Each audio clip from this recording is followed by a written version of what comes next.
Guys, it's me ഹയ. നമുക്കിതൊരു pixel art ചെയ്താലോ? ഞാൻ ഫസ്റ്റ് ചെയ്ത പിക്സൽ ആർട്ട്സ് ഒക്കെ ഒന്ന് കാണിച്ചു തരാം. ഫസ്റ്റിന് നമ്മളൊരു പെൻഗ്വിന് ചെയ്തിട്ടുണ്ട്, പിന്നെ നമ്മളൊരു ഹാർട്ട് ചെയ്തിട്ടുണ്ട്, പിന്നെ ഒരു സ്പൈഡർമാനും കൂടി ചെയ്തിട്ടുണ്ട്. ഇന്ന് നമ്മൾ ചെയ്യാൻ പോകുന്നത് ഹാർട്ടാണ്. നിങ്ങൾക്ക് പെൻഗ്വിനോ സ്പൈഡർമാനോ വേണമെങ്കിൽ നിങ്ങൾ കമന്റ് ഇട്ടാൽ മതി. എന്തായാലും നമുക്കൊന്ന് നോക്കാം. അപ്പോൾ ഗൈസ്, നമുക്ക് കുറച്ച് ഗ്രിഡ് ലൈൻസ് വരച്ചിട്ട് അതിൽ ഹാർട്ടൊന്ന് മാർക്ക് ചെയ്യാം. അപ്പോൾ ഗൈസ്, നമ്മൾ ഹാർട്ടൊക്കെ വരച്ച് കഴിഞ്ഞിട്ടുണ്ട്. ഇനി ഇതിൻ്റെ ബാക്ക്ഗ്രൗണ്ട് ഒന്ന് കളർ ചെയ്യാം. അപ്പോൾ ഗൈസ്, നമുക്കിനി കളർ ചെയ്യാം. ഒരു ബ്ലാക്ക് വെച്ചിട്ടാണ് ചെയ്യേണ്ടത്. അപ്പോൾ ഗൈസ്, അങ്ങനെ നമ്മൾ ഔട്ട്ലൈനൊക്കെ കൊടുത്ത് കഴിഞ്ഞിട്ടുണ്ട്. ഇനി ഉള്ളിലും കൂടി ഒന്ന് കളർ ചെയ്യാം.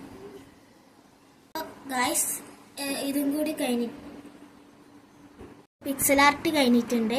അപ്പോൾ ഇങ്ങനെയാണ് ഫൈനൽ ലുക്ക് ഉണ്ടാവുക. അപ്പോൾ എല്ലാവരും ട്രൈ ചെയ്തിട്ട് ഫീഡ്ബാക്ക് അറിയിക്കണം. ബൈ.